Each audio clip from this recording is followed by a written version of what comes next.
50 years ago, 60 years ago, Lenny Bruce had a bit. This is the 60s, where he was convinced that you could, and Lenny Bruce, you know, his whole career ended up essentially ending, and he died of an overdose. He was being incredibly harassed by, he would go into Chicago. He'd been arrested in Chicago. Yeah, arrested for comedy, right? Arrested for comedy, saying stuff about Kennedy, saying stuff about, like, I mean, he was very controversial. He had, you know, he said Jackie Onassis, when she got up and she jumped over, you know, or he had a bit about how the media claimed that Jackie Onassis had like thrown her body on top of Kennedy to protect him from the shooting. And he goes, no, that's not true. She was trying to get out of the car. And it's irresponsible for the media to say that she was trying to cover, because I don't want my daughter putting herself in front of a bullet for her husband. I want her to run. And he had a bit about the N-word. And his whole theory was, we can demystify the word by a usage. He came out and he was like, you're an N, you're an N, you're an N, you're an N word, et cetera, et cetera. And he said, you know, and if Kennedy was to roll out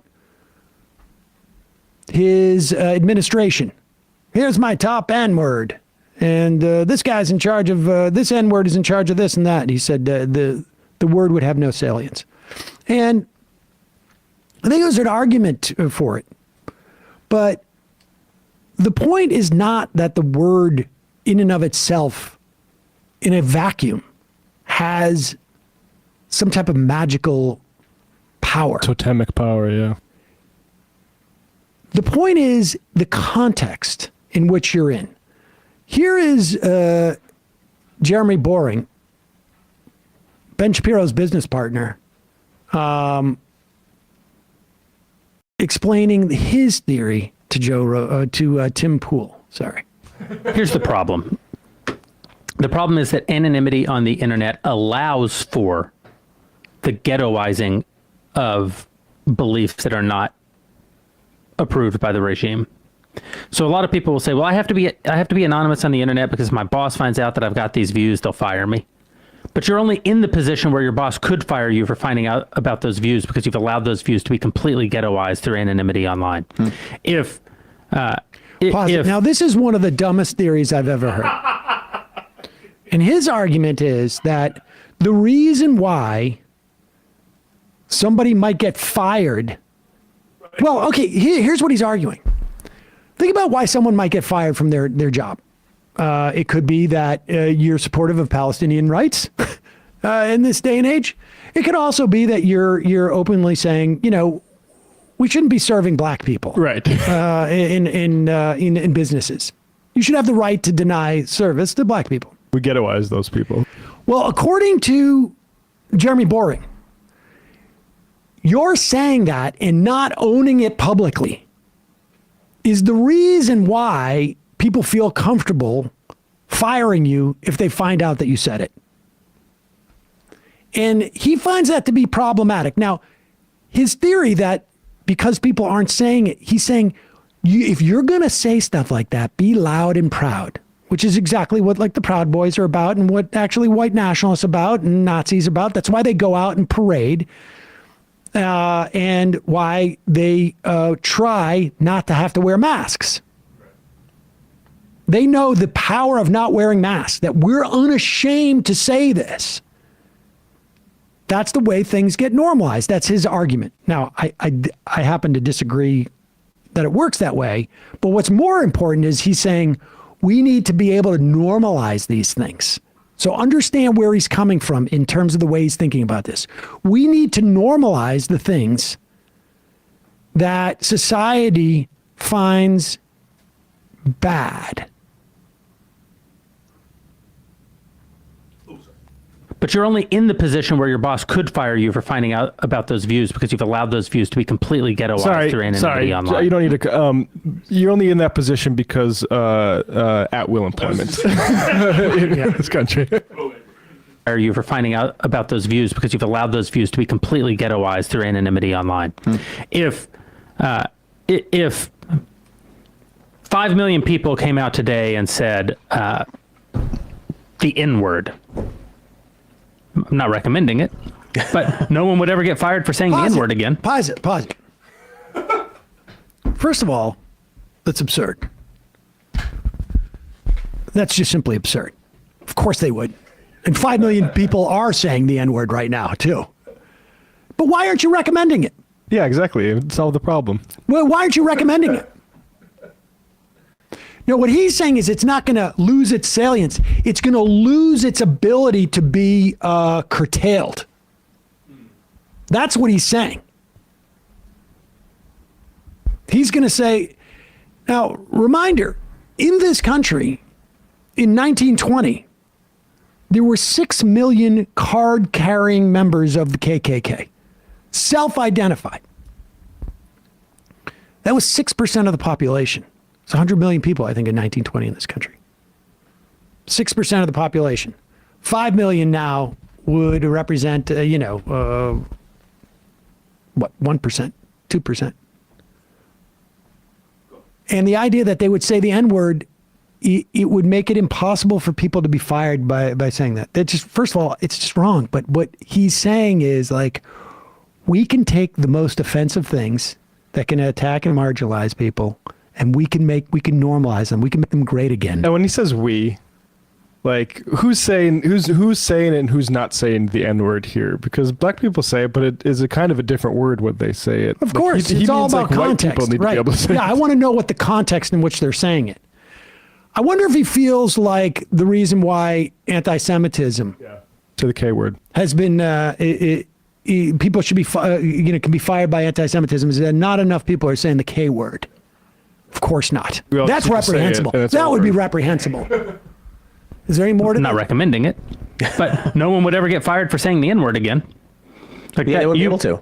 You wouldn't be able to. You would have brought that to a conclusion. That little absurdity in our culture would be brought to an end. The ghettoizing of our beliefs allows for the punishment of anyone who steps outside of the ghetto. Yeah. So if they catch you saying what you believe, they can fire you. But if we all just had our names on it and we're saying the things that we believe, and you might say that we would have more cultural cohesion if we didn't have online anonymity too, because the online anonymity also allows us to become more radicalized in ways that left and right, in ways that probably aren't ultimately good. So I agree, This but is I think amazing. And I don't think this tiny brain guy realizes he just completely contradicted himself. He just, what is cultural cohesion other than standards that are applied to people that may manifest themselves in ways you don't think is appropriate? Like maybe we shouldn't have at-will employment so that you're not allowed to fire somebody. But what is cultural cohesion? He's basically saying that if we didn't have anonymity, then everybody would be part of a ghetto, essentially, that you're not allowed to leave from.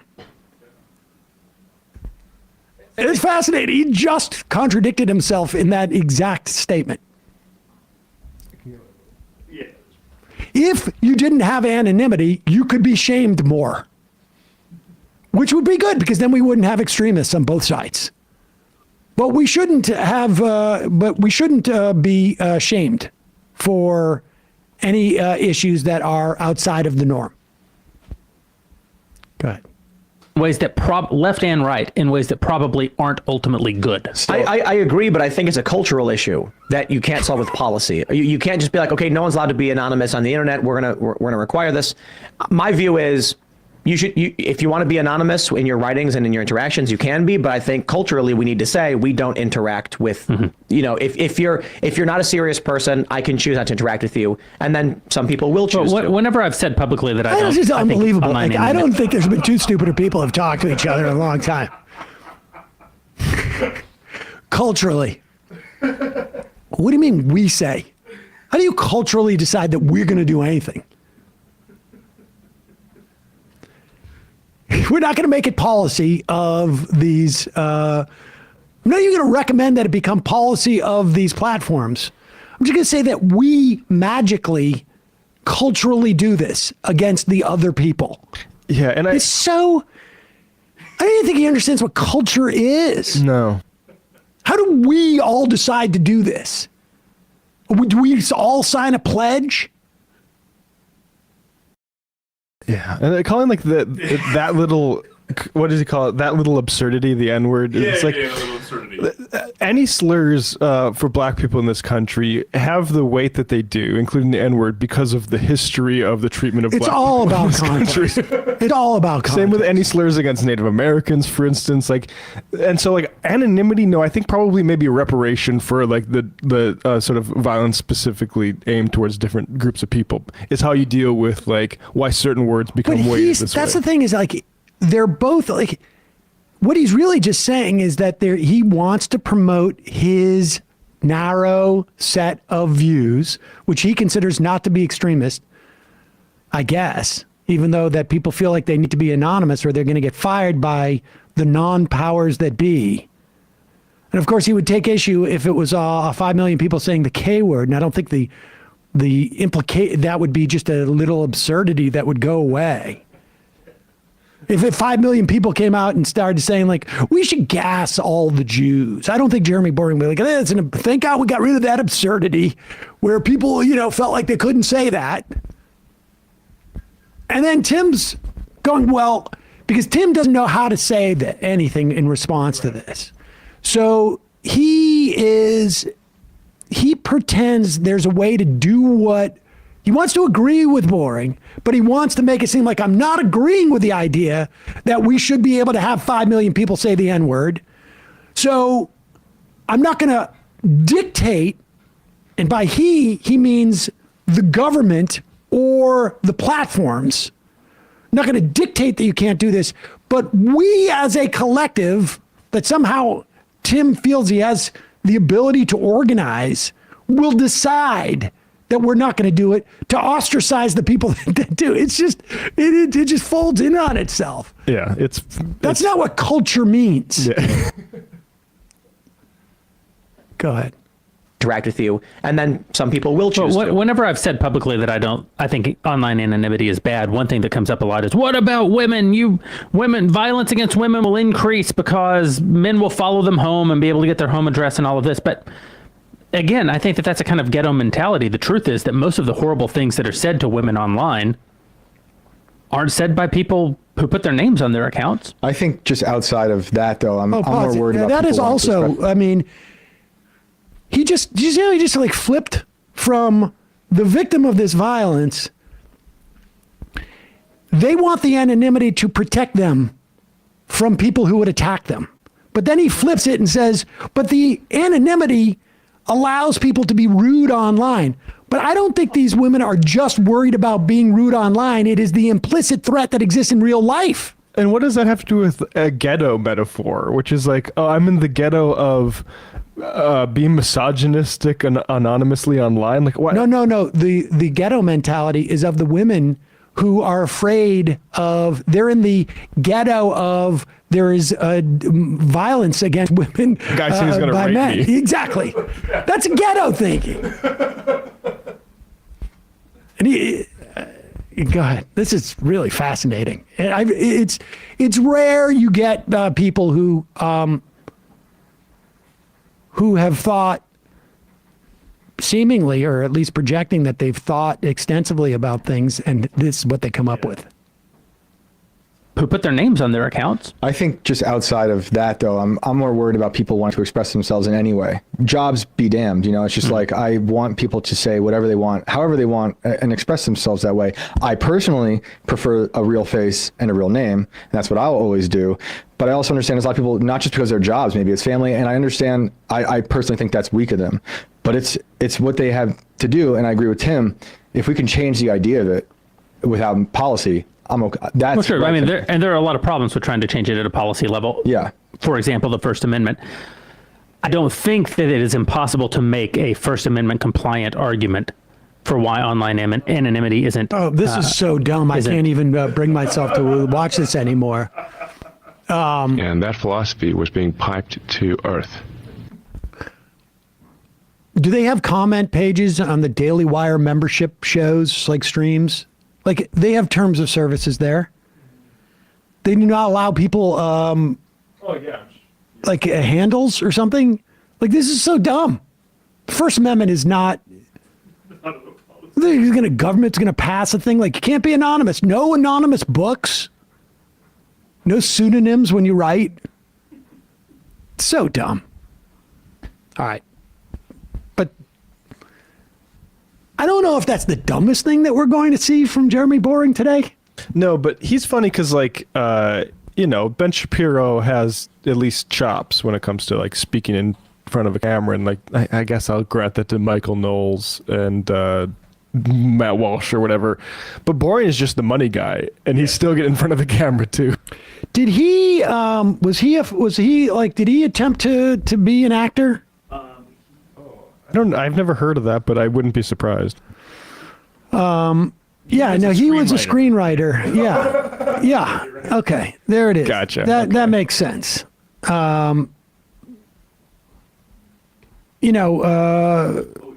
maybe where he met Shapiro, because Shapiro desperately tried to get into that business and he couldn't. What is it in it now? He's in this movie, isn't he? Yes, he's Oh yeah, he's the lead. Boring is Shapiro has a cameo. Wait, Boring acts in it? Yes. Oh, wow. Jeremy Boring is the lead in the Lady Ballers movie, but Ben Shapiro and a few others have a cameo. I didn't know that. Oh yeah. I thought he was just making cameos. That's hilarious. Okay.